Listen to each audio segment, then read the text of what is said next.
This past year, we have shared many struggles together. We've suffered loss together, immeasurable loss. We've cried together. We've marched together. We broke down barriers together. We elected some progressive prosecutors who vowed to change our criminal legal system and make it more just and fair for all people. We ushered in a new vision for rebuilding this system, a system that's rooted in slavery, racism, and capitalism. A system that feasts on poor people, people of color, people plagued with mental health illness, and folks battling with substance abuse. Many seek to reform this system, but our administration has a bigger vision and a bolder plan. Our administration is co-creating, alongside the community, a justice system that adequately addresses the root causes of crime: poverty, job and housing instability, unaddressed trauma, lack of supportive services, and untreated mental health illness.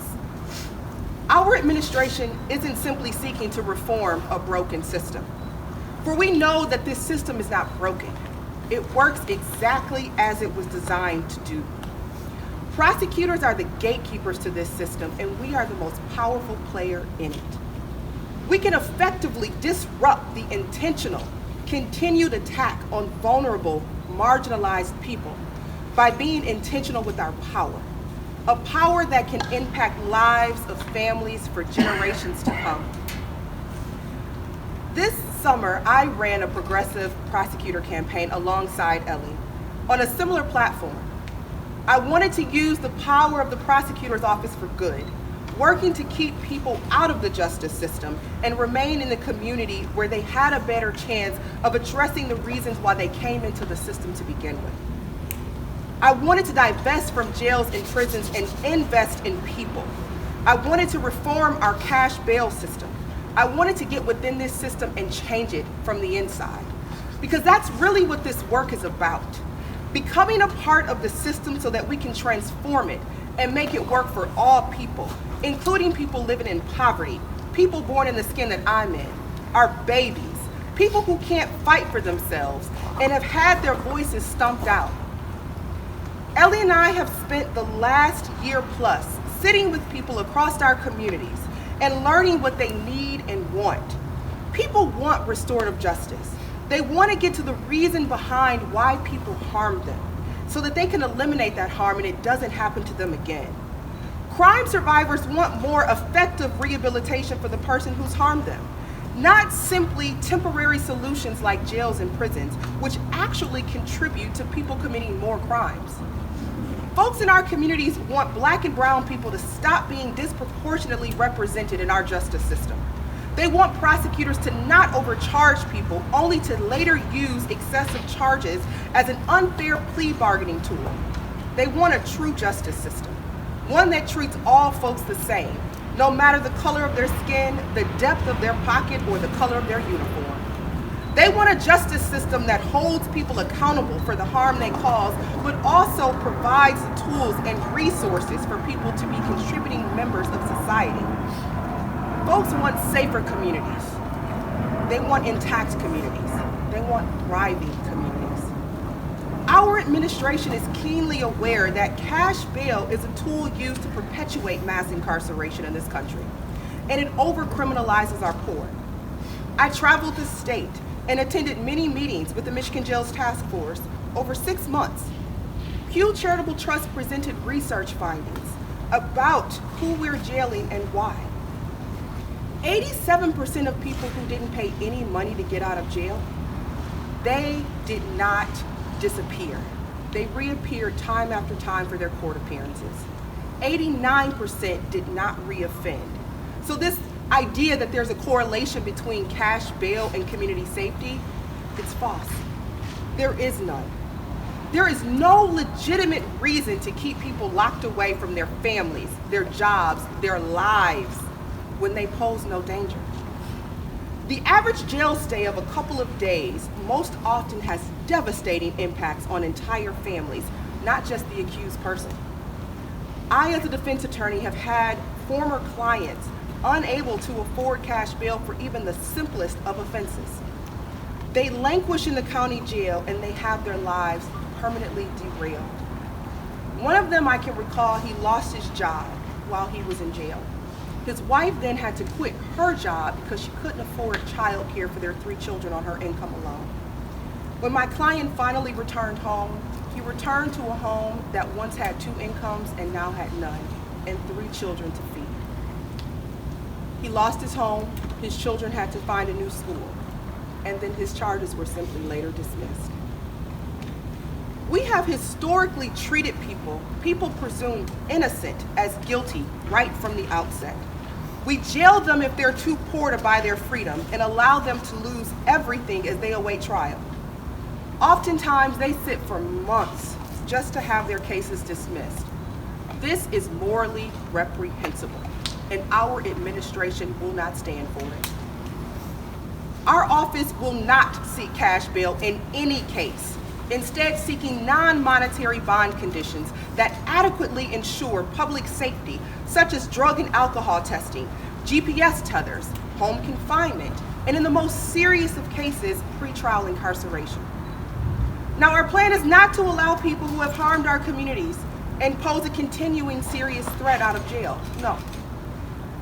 What we are instead promising is that wealth won't be factored into the equation. This will ensure community safety from even people who pose harm yet have the money to buy their way out and continue harming us. Our no cash bail policy is just a drop in the bucket, folks. The real fight is sparing the lives of folks before we bring them into the criminal system, and bringing our brothers and sisters home who were wrongfully convicted and imprisoned despite their innocence. Our office will seek to divert more people out of the criminal justice system and into the hands of community partners who are equipped to provide the much needed resources to address the root causes of crime. We seek to invest in people, not jails and prisons. We seek to work with community agencies and partner with them prior to authorizing criminal charges so that we can build out the first ever pre-charge restorative justice program in the state. We will also stand up a conviction integrity unit, expungement unit, so that we can redress the wrongs of the failed war on drugs and wrongful prosecution. Folks, we have an opportunity to reshape and redefine our society. We have an opportunity to change our criminal legal system. We have a prosecutor who cares, one who has extensive experience fighting for our children and working to slow the school-to-prison pipeline. We have a prosecutor who cares about healing and supporting people through trauma in an effort to reduce recidivism and restore both crime survivors and those who caused the harm. We have a prosecutor who envisions justice that goes beyond a prison cell. A prosecutor who has a plan for alternate justice, more effective solutions to violence and crime. In my work, my previous work as a defense attorney, I've been blessed to get close to people who have been harmed by this system. I have held the hands and hugged the necks and wiped the tears at times of those closest to the problem, yet the furthest from the solutions. Ellie and I are coming in as leaders who have a deep capacity for empathy. We are fighting for people to be recognized as human beings and not forever defined by a moment in time. For we know that we are not defined by the worst thing that we've ever done. We have value. We all have value.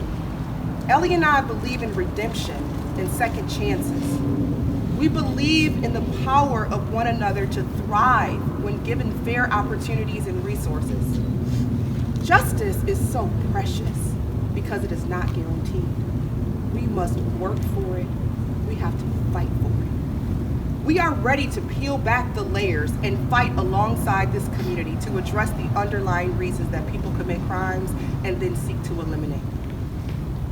This pandemic has taught us many things.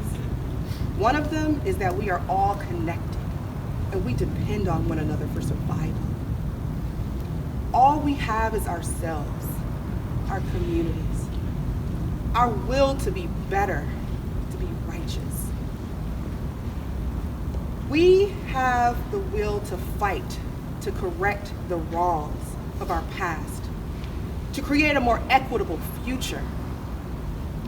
We will one day answer to our children and our grandchildren when they ask what we did, how we responded to this moment of social and racial unrest amid a pandemic.